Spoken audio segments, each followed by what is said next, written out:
Hello and welcome to this week's Health Tech Hour with me, Steve Roost. Each week we bring you the best news, views and interviews with the leaders, clinicians, doctors, investors, journalists, the list goes on, that are changing the face of healthcare in the UK and beyond.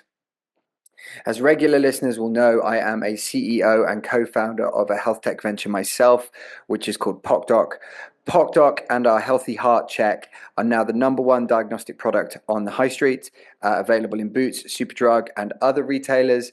Our Healthy Heart Check allows you to do in 9 minutes the equivalent of the NHS Health Check. So if you're interested, go check it out with one of those retailers or go to our website, which is pocdoc.co, pocdoc.co.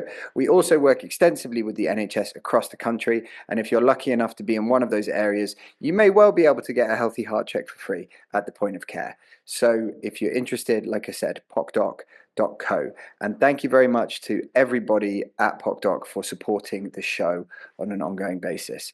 Thank you also, as I say every week, thank you to the awesome team at UK Health Radio. Johan and his team put on an incredible station with lots of really interesting presenters and really interesting content. Not just this show, obviously. So if you do have an extra moment, check out everything else that's going on. And you can also find all of the shows from UK Health Radio on the podcast channels. Then I'd like to also, as ever, thank everyone that's listening to this on demand through your podcast channel of choice. We're now getting downloads in over 50 countries a month, which every week I say still blows me away. It's incredible.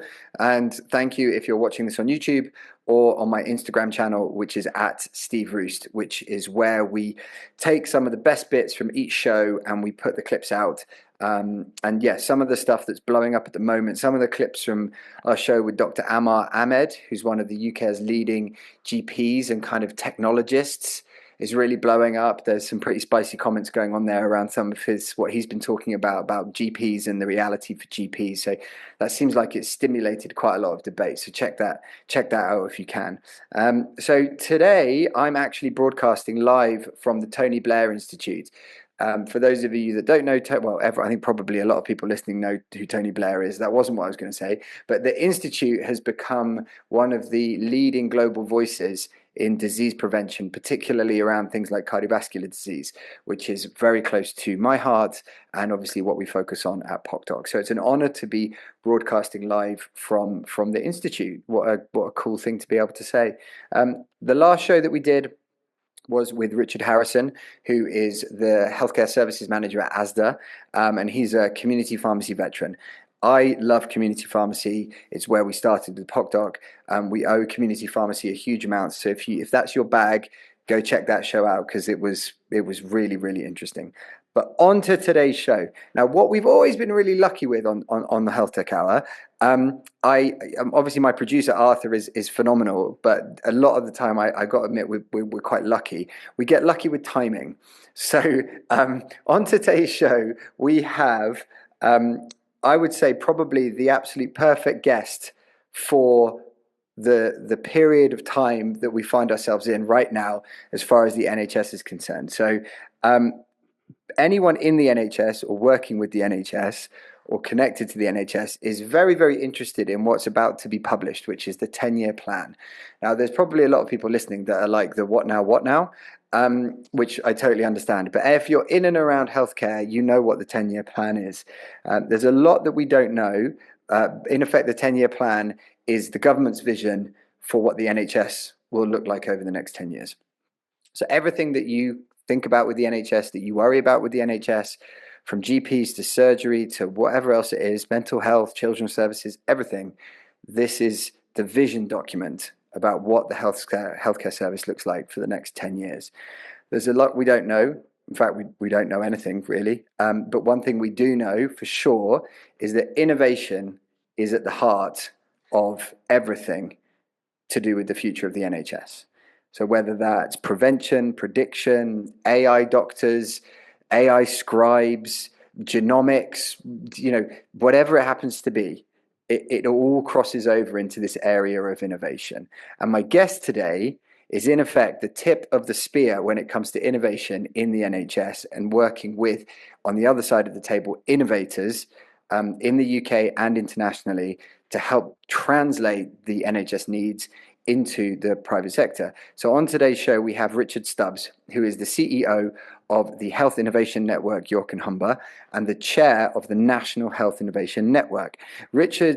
I won't read out Richard's full bio, but it's unbelievably impressive. So if you want to follow him on LinkedIn or wherever, it's an incredible story, which we'll get into. But Richard consistently ranks in the top 50 BAME NHS leaders. Although I was actually in an NHS meeting the other day where we were told not to say BAME, but that was in your profile. So I'm okay with saying it because you said that I could say it. But and so he's on a personal note, Richard's one of my favorite people that we get to work with and get to talk to. So it's a real honor having him on the show. Don't worry when you're like, oh my God, what does the Health Innovation Network mean? I don't understand. We will explain that. But Richard, welcome to the show. How are you? Steve, thank you so much. What an intro. I'm very well, thank you. Delighted to be here.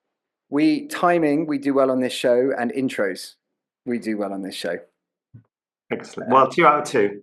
So let's get started. Because we are a broad church, what is the Health Innovation Network? And I don't mean this to sound as brutal as is going to come across, but why should the listeners, the person on the street, care about it? What's the so what about the Health Innovation Network? Okay. And by person on the street, we'll talk about why should an innovator care? Why should the taxpayer care? Why should everyone? Patients care? Yeah. I mean, the different answers.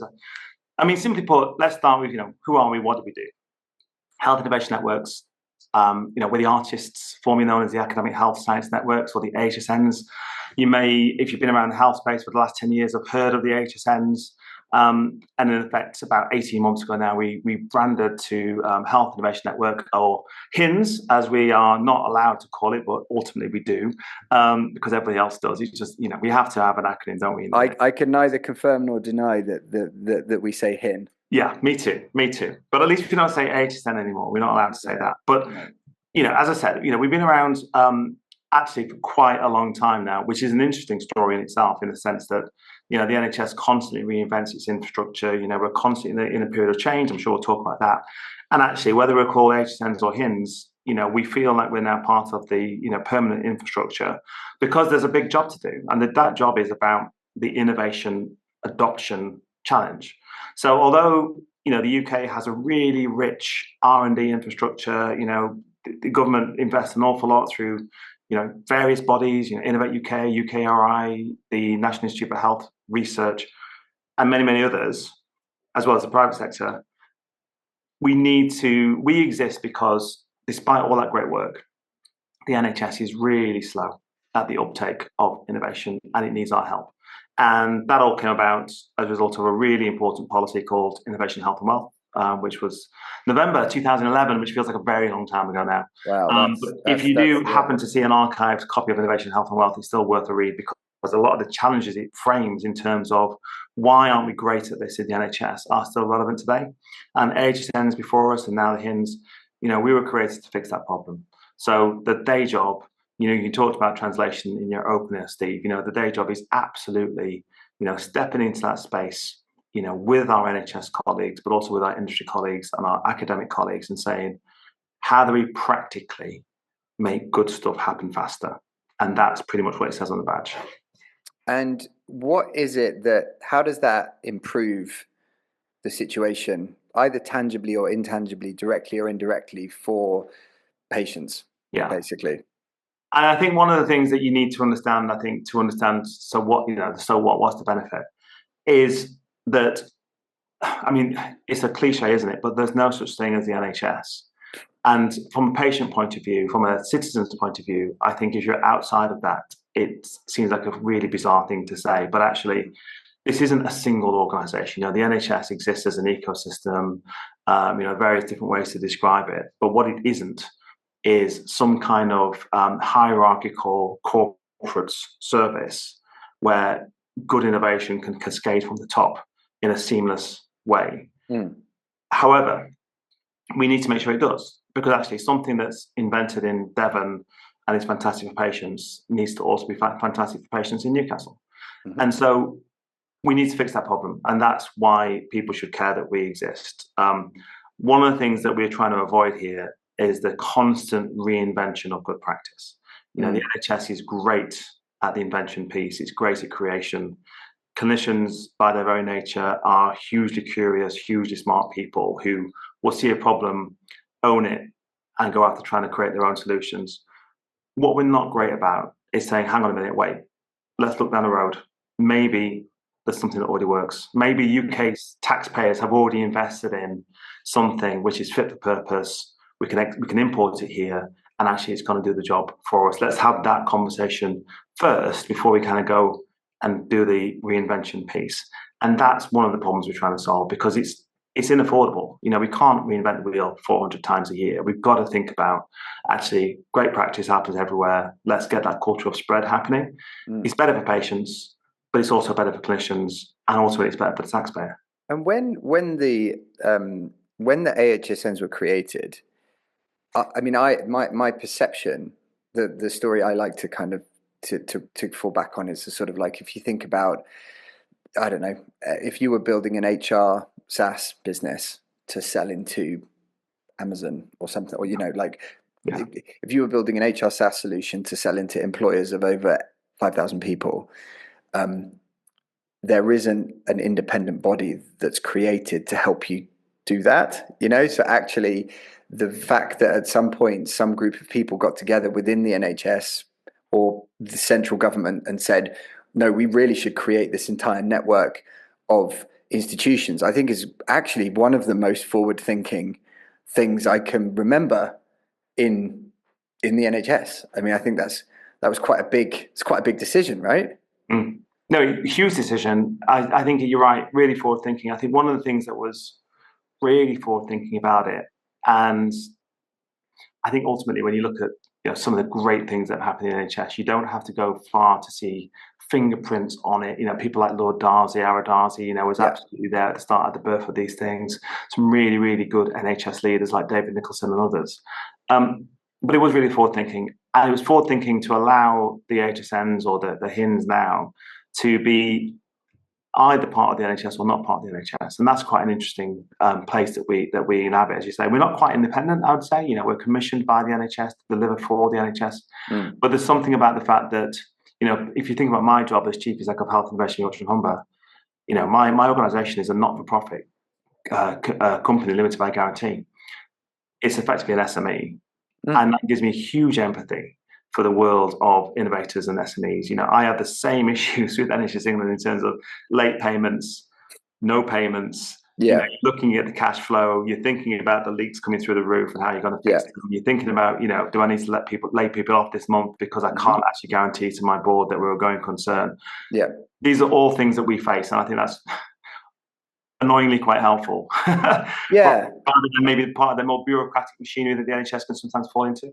Yeah, no, I agree, and I think it's the way that the health innovation networks operate has over time, I think, become more innovator friendly, because as I don't know whether it's a personnel issue or a cultural thing or deliberate or just completely sort of organically, but I think on that point there has been I've noticed more of an understanding about what it's like to be an SME innovator, you know, which is effectively what PocDoc is, and thousands of other companies in the UK. But we've learned a lot, haven't we, as well? So I think there's so many reasons. I mean, it's nice to hear you say that, and there's so many reasons why I might think about why is that so. We've undoubtedly learned an awful lot. I mean, I wasn't quite here for the start of the HSN journey. You know, I'm not quite a lifer, but I was not too far away. I was Deputy Director of Innovation for NHS England when we created them, so I was kind of on the other side of the fence. And I was 12 months later, I was in one, Yorkshire and Humber, you know, feeling incredibly tribal, thinking I've got to go to mine. You know, I can't. Why would you go anywhere else? But in that time, you know, just thinking back, you know, even in my kind of 10, 11 years of being in and around them, there's an awful lot we've learned. There's an awful lot of mistakes that we've made. You know, that's a good thing. You know, as innovation agencies, we should be risk takers. We should try things out. You know, the crucial thing is, do you learn from it? Do you evaluate? Do you move on? So there's something about we're just getting better at this and faster at this. Then I think there's also something crucial, which is, you know, if you think about, not that we're entirely staffed by NHS leaders and staff, but I'd guess that the majority of people who work in a HIN probably just about are people with NHS backgrounds. these are risky jobs to come and take. You know, if you think about the usual career path of an NHS person, you know, particularly if you're a clinician, but not exclusively, to say, actually, why don't you jump out of this career path and jump into one of these new organizations that's trying to do something radical just outside on the border? And for some of us, you know, that's also a leave your NHS terms and conditions behind. You know, you're going to work for a private company. So you're asking people to take massive, massive risk on a personal level within a culture or within an environment that doesn't necessarily always have a sustainability in terms of its innovation ecosystem. You know, so we can think about, you know, the Modernisation Agency. We can think about the NHS Institute for Innovation and Improvement. We can think about NHS IQ, which I'm really sorry, but I can't even remember what that stood for. Oh yeah, I remember that. When was that? What was that? I think that was there between about 1:15 p.m. and about 4 one summer in 2010. I think, and I honestly think I was employed by it at some point. I'll go and check my badges. But you know, the point is, these things churn. Yeah. And when HSNs were created, I mean, who would have looked at them and thought they're going to be here in 3 years, let alone 13 years? And I think that's testament to, you know, the fact that we are quite nimble. It's probably also testament to the fact that our budget's not huge, so it's not a massive line to go recover. But actually, it's also, I think, now about the fact that it gives us the ability to attract really good staff, because I hope we're less of a risk. Yeah, I also think there's been, I don't quite know, I think this is probably organic, but I feel like the ecosystem in the UK, and it's an interesting one. Let's talk about this, because the Health Innovation Network concept applies to England only, or is it England only? England only, although there are like-minded bodies in the devolved administrations. Okay, doing something roughly similar. Yeah, and we're close to them, but yeah. Okay. Because that's and the 10-year plan separately, is that just for England and Wales, or is that also Scotland, or what is that? Now you're putting me to the test. I believe it's for England and Wales, but you know, we're going to have to. Okay, well, I know. I'm just curious. Page one of the report next week. Just curious. Yeah, no, I can't wait. So, so the question I was gonna put across was, what are the most common challenges that you face from innovators or SMEs? Because I feel like innovators is a bit of a loaded term sometimes. Why don't we just talk about SMEs, and then we can go into that after the break. But what are some of the common problems that you feel like you get presented with from the SME side? Okay. And should we get into that now, Steve? Do you want to go to the Yeah, no, it's okay. We can run it through. Don't worry. It's all good. Okay. Don't worry. We'll go for a break in a second. But when you talk about challenges, you talk about kind of, you know, what challenges me, or what challenges do they bring? Yeah, like what do they say to you? Because they come to you, and we come to you, PocDoc comes to you, and other people come to you, and they say, hey, I need help with, you know. So, you know, the number one thing obviously is I can't get a conversation, or I can't get a decision. So, you know, I'm having a warm conversation, or I had a warm conversation. There's no fast yes, there's no fast no. I don't really know where I am. Or I'm knocking on the door and no one's answering. That's, you know, huge, because some of the stuff is really basics. If you want to kind of go beyond that, a lot of it is about, I don't know why my value proposition is not landing, because it makes perfect sense to me. How on earth could a team of really smart execs and clinicians look at this and not snap my hand off? But they're not doing that. What's happening here? Right. And how do you deal with that last one? Because I think I'm glad you said that, because I think, you know, with the people that I talk to, and you know, I know this, I do the Last Friday Club and try and help where I can and do these things. I hear that one the most. Yeah, and I think that's where, you know, and I used to be before I became chief exec of HSN, I was the commercial director, so this was my world, you know, having these conversations. And I used to describe it as, you know, and I don't know if this is a bit of an insult to the NHS, but kind of like, I'm sitting on the illogical side of the table, but knowingly so. And the reason is because everyone actually does get it. You know, I don't think there's a value proposition that doesn't stack up to people. You know, as I said, people are really smart. They kind of get it. It's about, why can't it happen? Yes.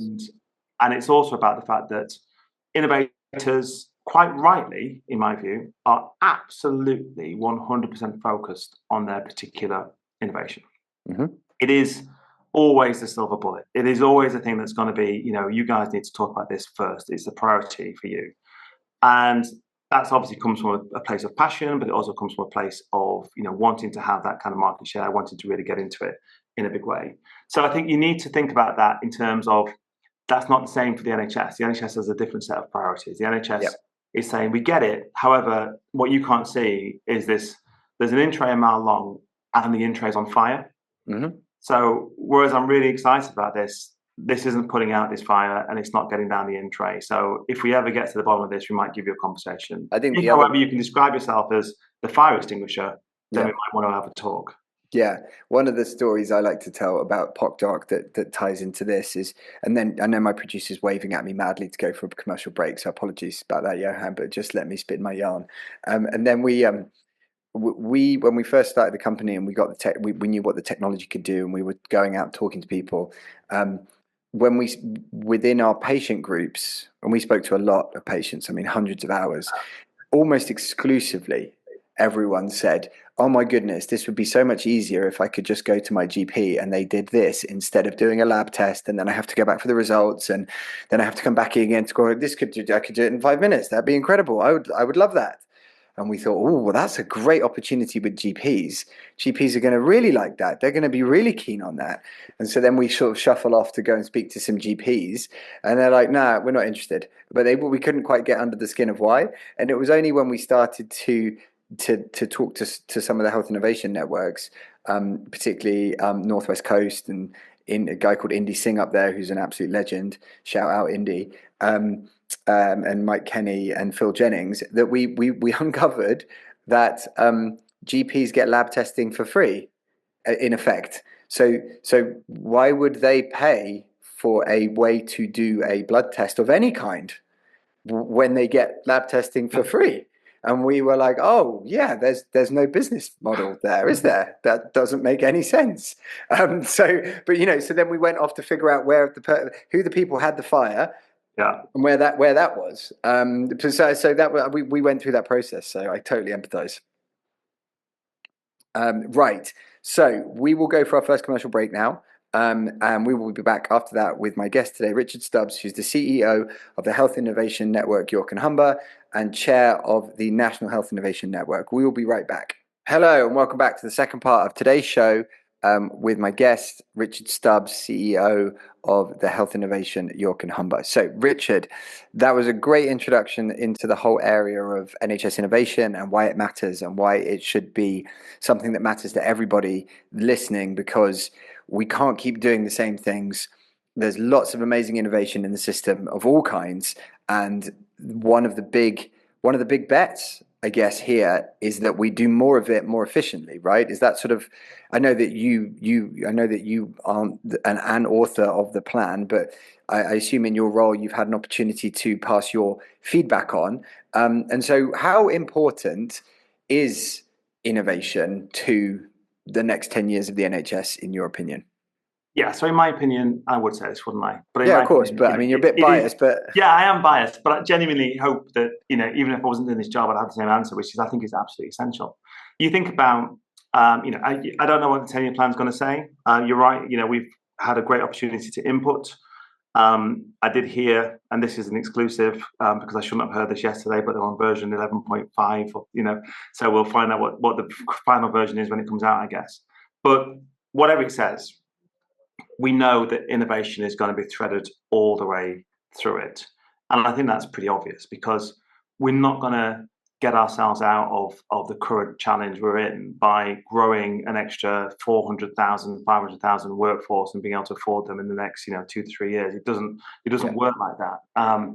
We're not suddenly going to be able to build 50 or 60 new hospitals. We've got to think about a different model of care, and that's the opportunity that innovation provides. And if you think about the 3 shifts, so sickness to prevention, analog to digital, hospital to home, I don't know how you deliver any of those 3. I mean, I think, everyone points to analog to digital as the tech shift, but actually, I think it underpins everything. Exactly. The tech. How can you do this without innovation? How can you shift from hospital to home without innovation? So it has to be threaded through. I think it's a massive, massive opportunity for the NHS. I think one of the things we saw during the COVID times was, quite unfortunately, the immediacy of and the urgency of the challenge meant that people were prepared to do things differently. Yeah. I think there's something now about that. Yeah. It's not quite as in your face acute is it as COVID was, and that might be one of the problems. At the moment, NHS sustainability feels more like a climate change issue, as in we all know it's a problem, we all know we have to do something today to fix tomorrow, but actually we all then get a little bit busy doing today and nobody actually looks at tomorrow. I think we've got to find a way of, in the same way that climate change activists find a way to say, we need your attention now, we need to start doing things differently now. I think that's kind of where the NHS is at now. We need to start saying, actually, we need to start doing different things now, otherwise we don't have tomorrow. I completely agree, and I think that there are enough voices saying that. I just hope that we can somehow pull together as well around whatever this thing says, assuming it's not completely insane, but assuming it's sort of like sensible and ambitious, that we all just try and pull together to crack on, as opposed to sort of continuously forcing ourselves to justify why we're doing something. It's like, because then that just sucks up extra time.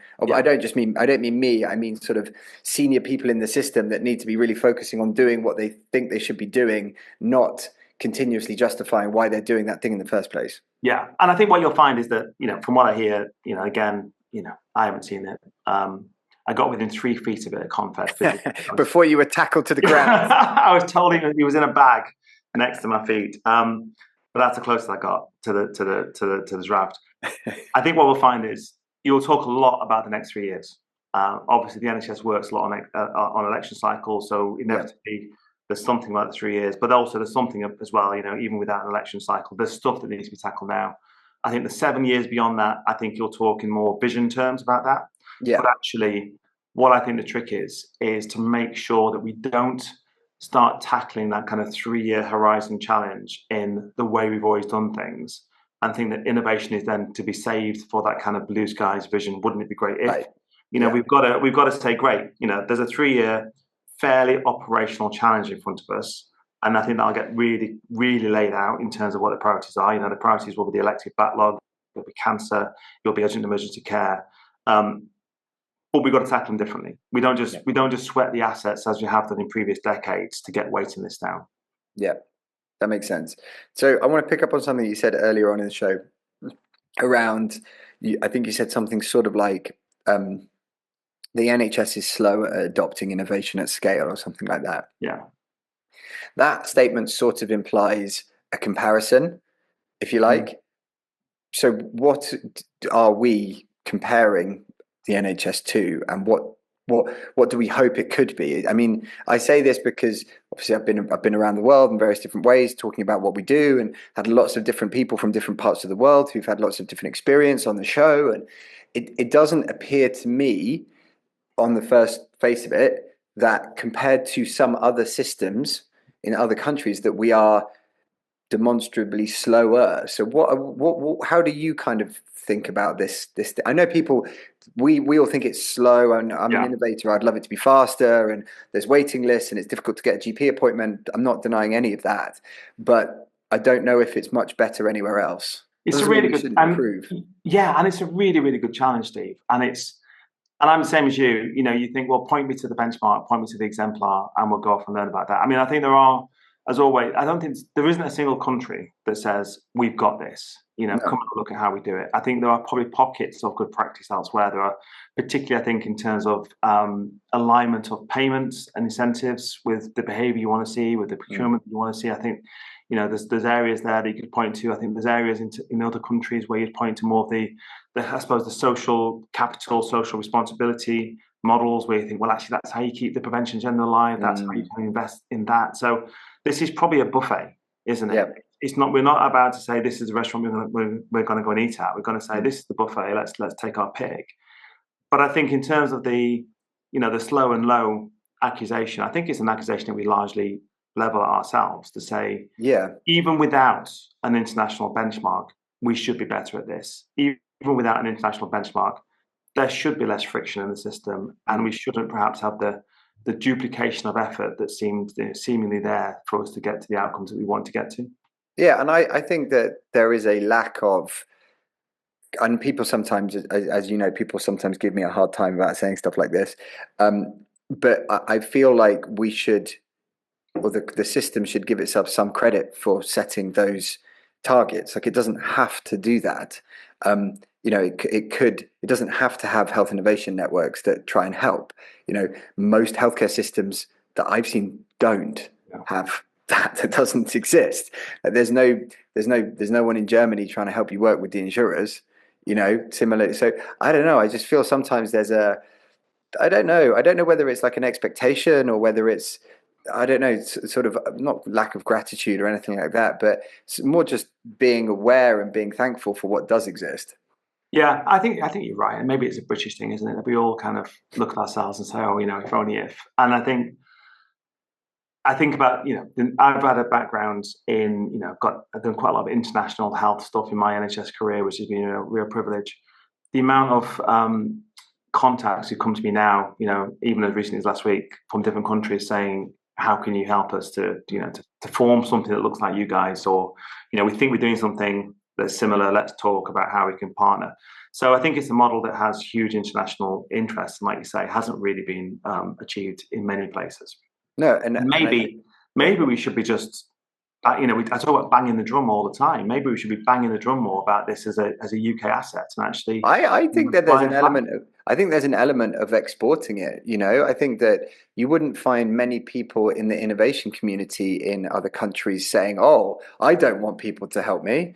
I don't know quite how the funding model works and things like that, but I think it's a really good structure. So the where I wanted, you sort of just hinted at it there, but what was your journey into this whole area like?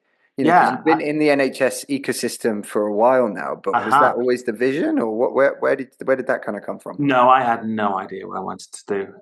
So yeah, I've been in the NHS now for 23 years, which hurts a bit saying it out loud. And before that, I was at the BBC. So I did the BBC for 4 or 5 years, straight out of university. That was a great blast, and actually, I found it incredibly useful. And there's probably a completely different podcast where Richard tells you all the similarities between the NHS and the BBC, of which both quasi-government funded, right? Yeah, very much loved. Funding models constantly in question, political people. If you equate consultants in medical consultants with celebrities, then you kind of get an idea of the soft power and that influencing that. There's a whole range. Do you in the NHS, do you call them the talent, like you call them in the? Yeah. Well, when I came in, I mean, having been a researcher in television where I had no power whatsoever, and you had to influence all these really important, crucial parts of the workforce to do the things that you needed them to do. I kind of came in on the graduate scheme and kind of went, oh yeah, this is the same job. They've just got stethoscopes and scalpels, but actually, But I came in on the graduate scheme, which was an amazing experience actually. But for me, I suppose what informed my journey was, you finish the grad scheme. So I'm not a clinician, I'm a general manager. And you kind of go into these operational jobs in hospitals, which a lot of my friends and colleagues who kind of joined at the same time as me are still in those kind of operational jobs. They absolutely love them. Okay. It just wasn't for me. And the reason was because it just felt like we were just solving yesterday's problem again and again and again. Right. I'm probably being incredibly unfair to what the job's really like, but that's how it felt when I was doing it. That kind of whole general management of, you're running orthopedics or you're running urology or whatever. And it's just, I think for people who like just fixing stuff, that's kind of good. You can get, go home thinking I've really, delivered today. I was just constantly always wanting to go upstream and say, why does this problem exist? That's kind of my way of doing it. Kind of not just fix it wholesale. And so that kind of led me to, on a very convoluted route, into various things. But for me, about 13 years ago, so about 10 years after going to NHS, that's when I fell into more national jobs around innovation. And this wasn't some kind of back of an envelope career path about, I'm going to do this and this and this. This was about saying yes because, I've always been on fixed term contracts and the contract was ending. So somebody said, do you want to come and do this? I was like, yes, I do want to come and do this. Of course I do. For the last 10 seconds, it's been the only job I've ever wanted to do my entire life. So you kind of just leapt from life raft to life raft. And then you just, I just fell into this thing where I got into something called, I was asked to do the Innovation Challenge Prizes, which was kind of a forerunner of the Innovate Awards that I've created. Okay. And then I got asked to, another Aradarzi idea actually, I got asked to create and lead something called NHS Global. Now, NHS Global. Well, that sounds snazzy. It does, doesn't it? Yeah. And it was, especially for something kind of, effectively run out of my bedroom, but it was, NHS Global was the NHS's first attempt to think about how it could leverage its IP and soft diplomatic power and really help that kind of bilateral conversation with different governments. So it was about, what do we have to offer? What do we have to learn? So a global reach, spent many years doing that, going to all sorts of weird and wonderful places around the world, huge pleasures to do it. Effectively, in the time of austerity, because this is when it was created, how could it help UK PLC by sweating the assets of our public sector investment more? Spent a long time in Libya, Tripoli, Benghazi. Oh, wow. Flipping heck. What was that like? Well, it was very security conscious, as you can imagine. I led the first UK mission into Libya after Gaddafi had been killed. And so we were there 6 weeks later. Prime Minister Cameron had promised to rebuild Misrata Hospital. So we led a delegation there. Again, there's another story for another time. But that's incredible. 6 weeks. There's a hero story about Libya. 6 weeks doesn't seem like a long time. It wasn't a very long time, no. And myself, or some DH colleagues at the time, and then bodies like Arab and others, the kind of big kind of infrastructure UK excellence going in there to say, effectively, this is a regime change environment, and how can the UK now come and help? There was an emerging national government that we met. Obviously, that kind of fell apart 2 years later. So we spent a few missions into Libya, but that fell apart. But yeah, what was that like? What did you expect it to be, and what was it like when you got there? It was still very militia controlled. So I remember landing at the airport in Tripoli, and we just basically took our bags off the plane ourselves and walked across the runway. And there were all these guys with machine guns just waving us, hilariously still waving us through a metal detector. And the morning we landed, there'd been a firefight. Two militia had a firefight on the runway. And I was in Cairo, and I'd gone to the air desk to say, this has apparently happened. What are we going to do about it? And they said, we'll just send the first flight in and see what happens. And of course, we were the first flight. So it was like, thanks for that. But that was a fascinating time. Massive, massive, massive respect to our diplomatic service who lived and breathed it. I was there for, 3 or 4 weeks. They were there for, Wow, you were there for 3 or 4 weeks? In two different stints. In two different stints? Yeah. So 3 or 4 weeks in total. But they were, they had 6-month postings out there. That was their life. They lived in a compound. The Benghazi compound was effectively felt more like an underground bunker, and that was where they did their business on behalf of on behalf of the UK. And they did it with a smile on their face and that usual kind of British stoic resolve and sense of humour. And it's like, this is just incredible. That's incredible. So hugely in awe of what they do, and the fact that nobody in Britain knew about the work they were doing effectively, in terms of the detail. No. This is what daily life looks like, just going to the office. Yeah. I think we need to make that more transparent, because that was just incredible. That's but I did NHS Global for a while, and then I went to NHS England, and that's when we really started to create things like the HSNs at the time. And I just thought, actually, a national job is great. I love doing a national job, but it did feel one removed. Particularly thinking from where I'd kind of started, in that kind of hospital job, it felt a little bit too distant. And the HSNs at the time, that just felt like a real roll your sleeves up and do something kind of job. So I'm lucky enough to actually become the commercial director at Yorkshire, as I said. Yeah. And that's what got me into here. So, and then I think I, accidentally had stumbled across my dream job, because I think my skill set, is networking, contacting. I call myself knitter in chief for the region, and that seems to be the job. How do you see all these different threads, and you just think, how do you join all this up? Because everyone's trying to have the same conversation, but they just keep missing each other. Whether it's our innovator sector and our NHS, but also our mayors and local authorities, and it's just, we all want the same thing for our place. Yeah, and it just seemed to be bouncing off each other. I think what I'd like to pick up on, because we have to go for our final commercial break now, is that translation element and why that's so important. Because I think that's a little bit like something that gets missed in the shuffle. And because innovation is often thought of as like, I make a new thing and then someone uses that thing. And I think there's this big bit in the middle where actually how you do the translation between what the thing does and putting the fire out, to use your previous analogy, really makes the difference, or can make the difference, between success or failure. And that's where I feel like that's where the health innovation networks have really begun to accelerate their value. Yeah, So we will be right back with the final part of this week's show with my guest today, Richard Stubbs, CEO of the Health Innovation Network, York and Humber. We'll be right back. Hello and welcome back to the final part of this week's Health Tech Hour with me, Steve Roost, and my guest this week, the amazing Richard Stubbs, CEO of York and Humber Health Innovation Network and the chair of the National Health Innovation Network. And we know now, because we've all been listening to the show, that the Health Innovation Networks effectively are this a layer, if you like, that champion innovation inside the system and help innovators and SMEs who are outside the NHS system learn and develop solutions that can be adopted in the NHS system to solve. Is that a fair summary, Richard? Is that I just sort of put that one together? Is that fair? And that's very good. Thank you very much. I didn't even look at my notes then, actually. So one of the things that I think gets lost in the shuffle here a little bit is, and you mentioned it before the break, is this element of translation. And I think it's really, it's soft and it's hard to get your head around, and it's hard to actually sort of like objectify it.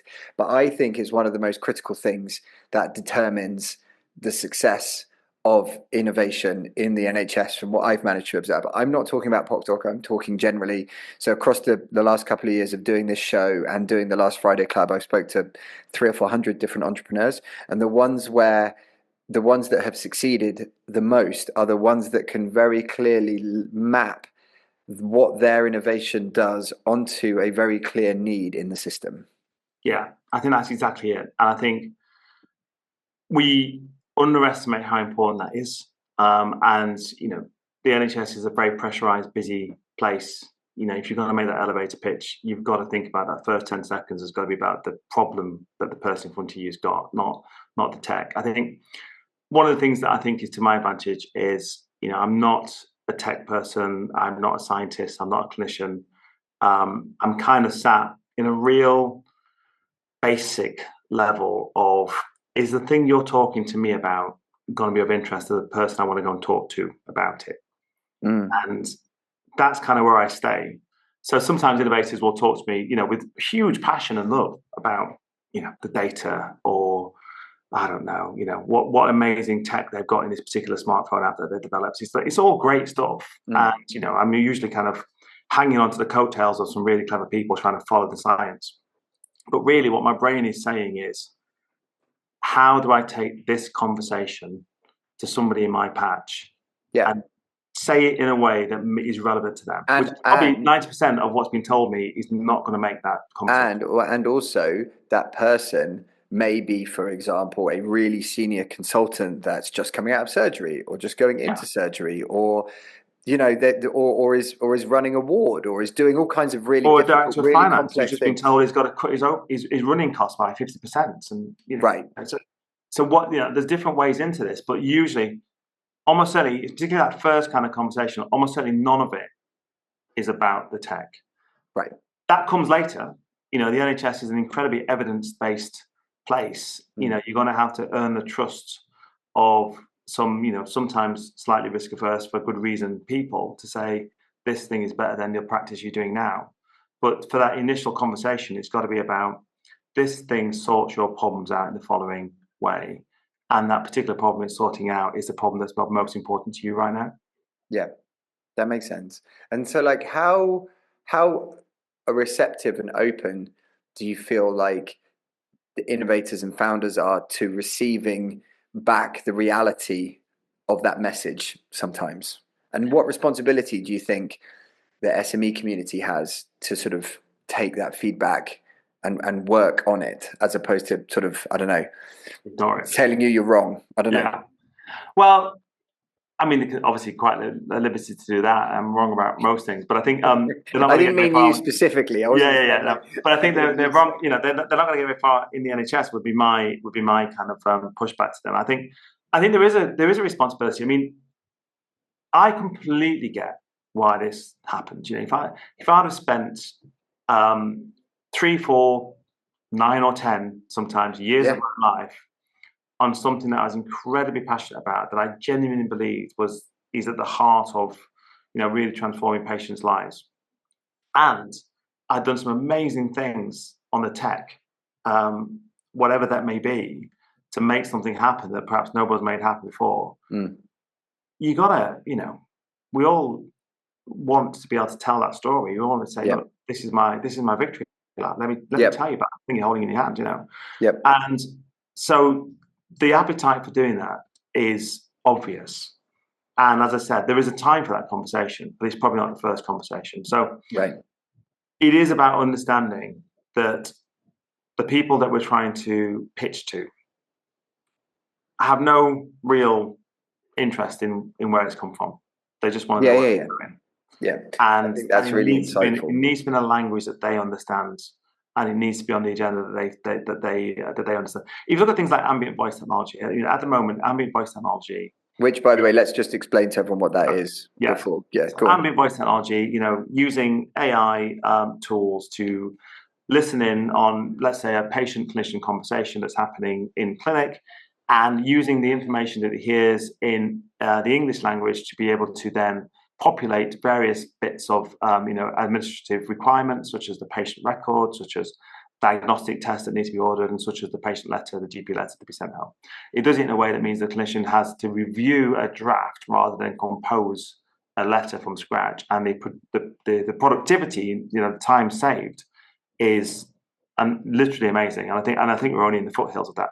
But because there's a direct benefit to that particular clinician, the pitch, for me, the pitch is, this tech gives you more face-to-face time with your patients. Mm-hmm. What a great pitch. You can see it, and it's written, it's phrased in a way that means, I'm solving your problem. Yeah. And you could talk about why it's great. You could talk about how amazing the technology is, but no one cares.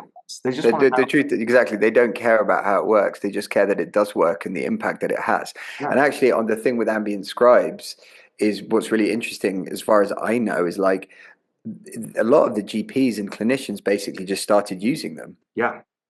And they were like, oh my gosh, this is absolutely incredible. I've just saved all of this time. It was sort of a really good example of how that type of innovation can spread like wildfire.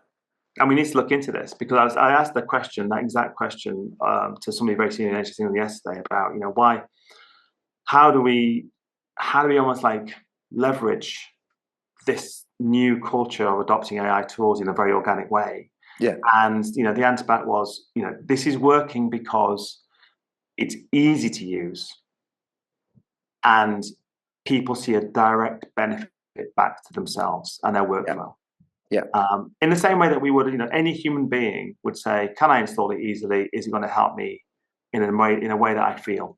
Do you know what's interesting? I mean, we could do a whole nother show on this, I know, but I think it would be, because if what you're saying an ambient scribe does, which is true, which is effectively digitize another form of dialogue or interaction, right, in real time, to make it easier and save time. Well, we've heard, I'm sure you've heard, I've certainly heard stories from innovators that do digitize physical interactions, paper forms to digital forms, and or automation of intake forms and registration and all this other stuff, and it didn't happen there. I'd just be kind of interested to understand that, like what are the differences and how to map them to see if we can learn something. Yeah, and that's exactly right. And I was kind of going there in this meeting, was like yesterday, with my thinking, because my sense is that even though all those examples you mentioned are obviously fantastic, they obviously have huge productivity savings, is the pain point felt as directly to the individual or not? Or is it just a sense of, I get that, that's good. Yeah. But actually the difference for me is minimal, or not enough for me to go through the pain barrier. Well, so I saw something with Elon Musk years ago, before he went off on whatever tangent he's on at the moment, but it was which we won't go into, but it was about Tesla, and he was like, look, if you're gonna, it's fine to launch a business in an existing category. A lot of innovators or startup people get obsessed about having to quote unquote be the first in their category, the first thing. And he's like, no, it's completely fine. But if you launch into an existing category, your thing has to be so much better than the leader in that, because otherwise you're going to lose immediately. And I wonder whether these ambient scribes are just so much better. It's just a gulf of experience, whereas filling in a form on a computer is sort of a bit better and a bit easier than writing it down, but it doesn't necessarily, it's not actually felt as keenly, maybe. No, but you're absolutely right. There's learning to be had from looking more deeply into this and looking into, what has been unlocked. And again, it reminds me a little bit of the pandemic. When the pandemic happened, obviously it was a very interesting time for health innovation networks because, we had a question to ask, what's our role in this? Yeah. A lot of our staff are clinicians. So the first job was everyone get back to work. That was obvious. But after a while, I think we certainly in Yorkshire and Humber, what I thought was we need to do some research into how we are seeing, or what are the conditions that are allowing staff to somehow be a little bit risk-taking when it comes to changing the ways that they practice and the speed of iteration that's happening at. Because although obviously some of those conditions were obviously going to be COVID-centric, a check from the Treasury, there's a singular challenge that every bit of the cog, the cogs are all pointed at one challenge. Some of the stuff might be replicable in kind of non-COVID times. And, what the research showed was that some of the stuff that really facilitated this was about huge empowerment of the front line, visibility of leadership, and I suppose permission to act. And those are the kind of things that you can then think, well, that's kind of what we need to think about in terms of the now. Yeah. And maybe there's some of that wrapped up with ambient scribes and voice tech to say, actually, it's just easier for a clinician to make a decision on this than it would be on something that's a little bit more of a complex pathway. But to the point, so I think ambient scribes, without wishing to go on about it, and if you want to Google it, by the way, there's a ton of stuff that's happening in the NHS about ambient scribes. It's like a kind of a big deal right now, isn't it? It's kind of a big thing. So go have a look. We've only got a few minutes left, but to the point I made earlier in the show about who are we comparing ourselves to, I was at the health conference last week, as were you, in Amsterdam, which is a wonderful event, and I got chatting to the EU Commissioner for Digital Health, just randomly, as one does. And the issue of ambient scribes came up. And I was stood with somebody who was running an ambient scribe company. And we were talking about how it was basically exploding in a good way in the NHS. And it was fantastic. And clinicians actually were the people that are adopting it fastest. It wasn't actually having to be coming down from the center. And she was completely shocked. She was absolutely gobsmacked because in Spain and in France and in all these other places, this is what she said, there's a huge backlash from doctors about it. Huge. They don't want it. They think it's taking their jobs away. They want to stay where it is. And it's like, it made me realize that it's not all bad in the NHS. No. You know? No, I don't know.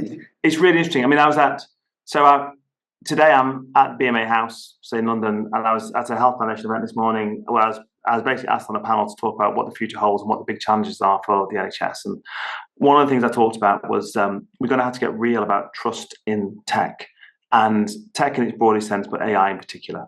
And I think, that's a whole different conversation, but there's something for me about ambient technology is showing the way that it's possible.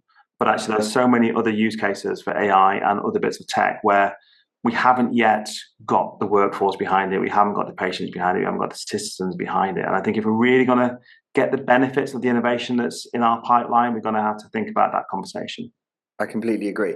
We've got 1 minute left, 1 minute on the nose. So in the very end of every show, I just ask my guests to say, what's the kind of motto or mantra that you've used or relied on in your life to get through difficult times that you want to pass on to the people listening? It can be anything, but you've probably got about 45 seconds now, so no pressure.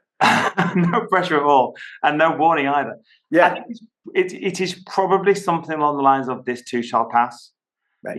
I think there is something about the fact that when you're in the moment, and I've been in many, many moments in my career and personal life, and it kind of always feels weightier than it is with some distance. And I think there is something about telling yourself over and over again that although it feels like the entire world has folded in on you, this too shall pass. And perfect. At the moment, that's what it always has done. You've hit it. We're good. Thank you so much for coming on the show, and thanks to everyone for listening. We'll be back again next week.